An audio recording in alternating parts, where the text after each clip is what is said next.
of those lepers, which came to the point where they were saying that the point we are, if we go, we will perish. If we go, if God help us, we will succeed. If we stay here, we will perish. So let us go. It is better for us to go. No matter any consideration anybody is having, if Atiku wins, we will suffer. If Tinubu wins, we will suffer. Why not risk of going with Peter Obi with all our minds? Sure. That is the position that we are.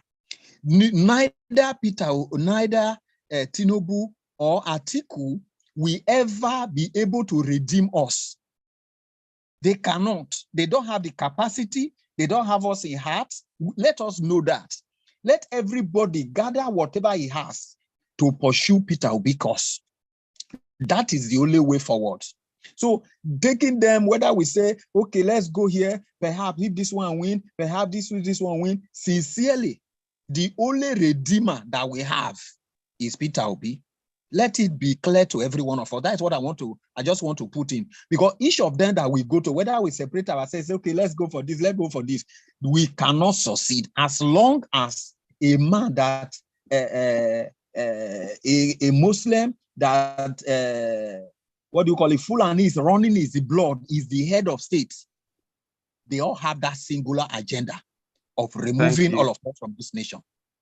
Thank you. So thank you. That's a sweeping claim, but thank you for your contribution. I would please remind us that this is a national platform. The conversation is being live streamed. While our activities are not being regulated as yet by the NBC, it's also fine that we take cognizance of the fact that some of our comments may have to be moderated because it's going out to a live audience. Yusuf, you have 1 minute and 30 seconds to make your contribution. Good evening, everyone. Good evening. All protocol observed. My name is Paul Yusuf, and from when I got the incident of what transpired with Yakubu, I've been wondering and wanting to speak to Babachi Lawal. And throughout today, I've been trying our two mutual friends who would have his number to get me to speak with him. I couldn't. And I was so very pleased that he came up here and explained most of the things that I wanted to clarify with him. The questions basically is this, that I wanted to ask him. How bad is the fracture between the arrangement that was going on, and what is the effect of that fracture, and what can we do as middle belters regarding the repercussions of what has just transpired? But thank God I couldn't speak with Babachi Lawal, but I spoke with the president of the Middle Belt Forum to try to get some guiding understanding of what is going on. Now, I expect and I would suggest that we don't waste too much time trying to worry about Yakubu's position. Yakubu is a politician, and Babachi Lawal has clearly fed us with everything that we need to know. I need all of us to take what he has said and digest. And then as far as Peter Obi's campaign is concerned, structure has always been very important in the back of my mind. And I and a lot of other people from where I come from in Southern Kaduna, this is what we're doing. Mostly Southern Kaduna people are PDP. But from this dispensation with Peter Obi and the Labour Party, most people who cannot outrightly come out of the PDP, we have arranged strategically to be campaigning for Peter Obi. So there are a lot of people in the middle belt who on the outside are either PDP or APC, but on the inside and implicitly what they're working on the Peter Obi agenda. So hopefully this is the strategy that will help take care of some of those structural deficiencies that we are worried about. So let us strategize and try to get our family members, our friends to understand the need of bearing the name of PDP, but be working for Labour Party. That's another angle we can approach it. Thank you, Pamson, for the effort you're doing. God bless you. I happen to be the interim chairman of SAMBA. God bless everyone.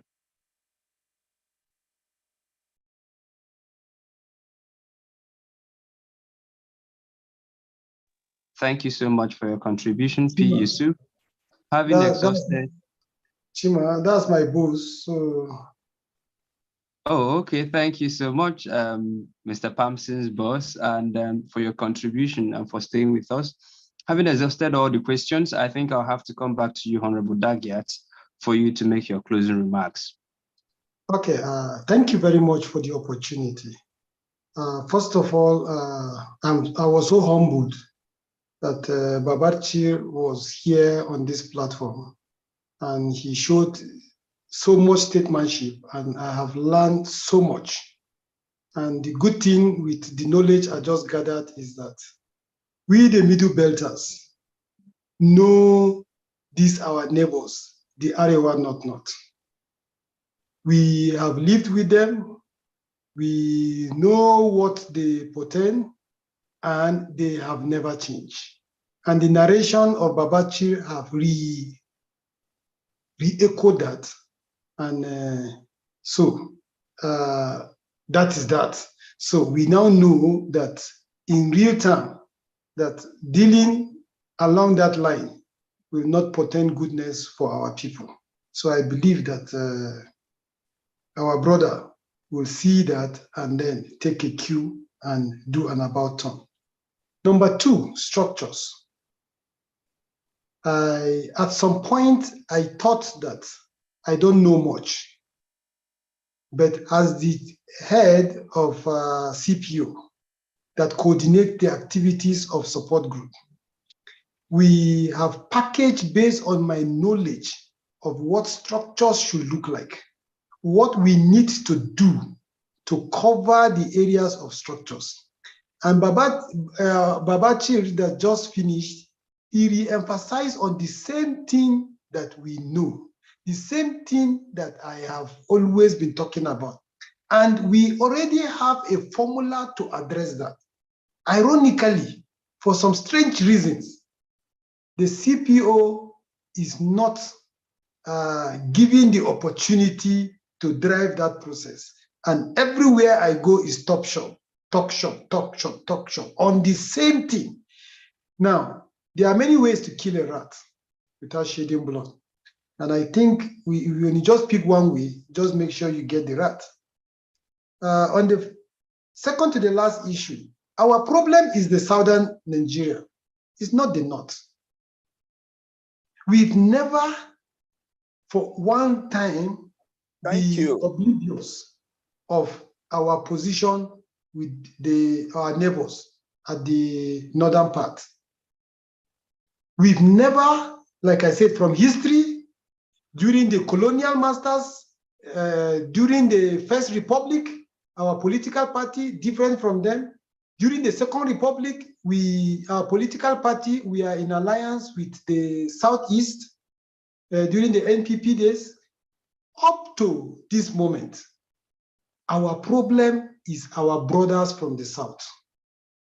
They seem and refuse to distinguish or to identify the fact that we are different here in the North. And that is what Samba wants to resolve. Until we see ourselves as common brotherhood, we are the original Nigerians. We don't have anywhere else in the planet Earth that we can call our own, except where we live here in Nigeria. Whether you are an Igbo man, they are found everywhere, I keep saying that. But they are there on tourism. The only place they can call their own is in the Southeast. The same thing with all of us, the minority ethnic nationalities in the Middle Belt. And I believe it's the same thing with the South-South. And very likely the same thing with the Southwest. So this alliance, we are the true Nigerians. We are the ones, wherever we go across Nigeria, we still bear our name and still create that spiritual attachment to where our natural habitat is. But you see, our brothers up the north, if they come and live in Jos, they will change their name to Ibrahim Jos. If they move and stay in Bukuru, they will change their name to Ibrahim Bukuru. If they move, so they are different from us. So if we are the true Nigerians, and Peter Obi's adage is that we should take back our country. We own this country. we need to rise up and do that. And that is why I believe our elder brother, Babachir, being an opportune and with his pedigree in politics, he needs to readdress. Finally, unlike other regions, the Middle Belt is the only region that have been impoverished deliberately, systematically, and using the institute or the institution of government. Let's just do a quick count. In the north, you can talk about the billionaires like Dangote, Dantata, and the rest.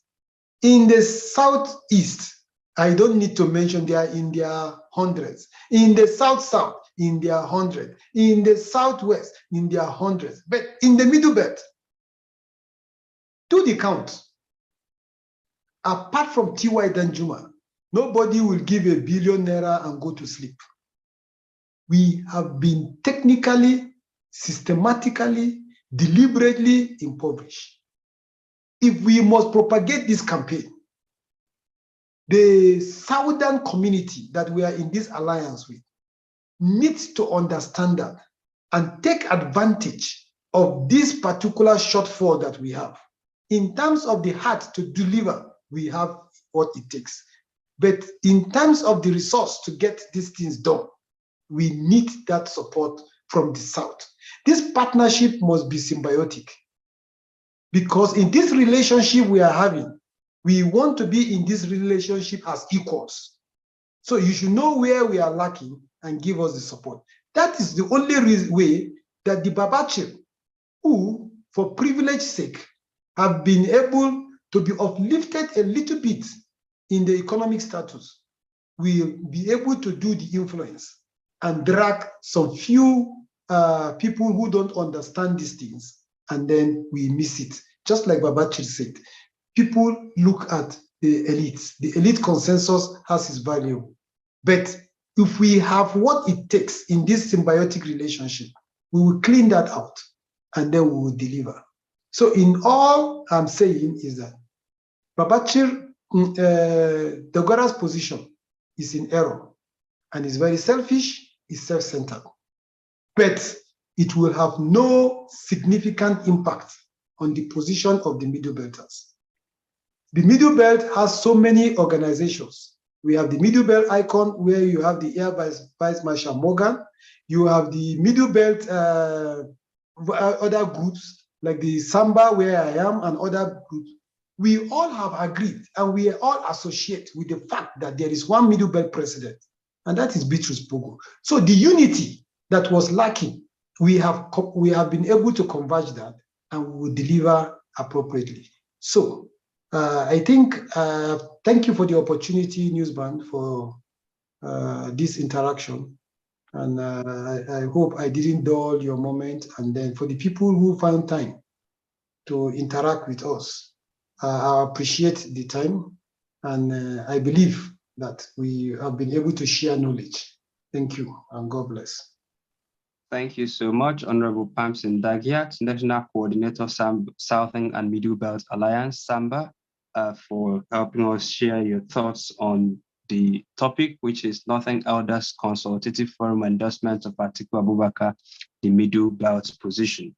We also thank the former Secretary to the Government of the Federation, Babachir Lawal, who also contributed to the program. And then a host of other contributors to the program. We thank our live Zoom guests here, and then those who are connected to us by WhatsApp, on Facebook, and on YouTube. We'll hold this conversation again.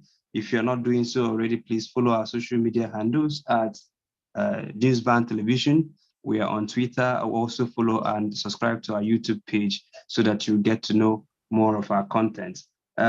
Today's program has been unduly critical of Right Honorable Yakubu Dogara, and we will make conscious effort, deliberate efforts to bring him on the show to explain his own side of the story.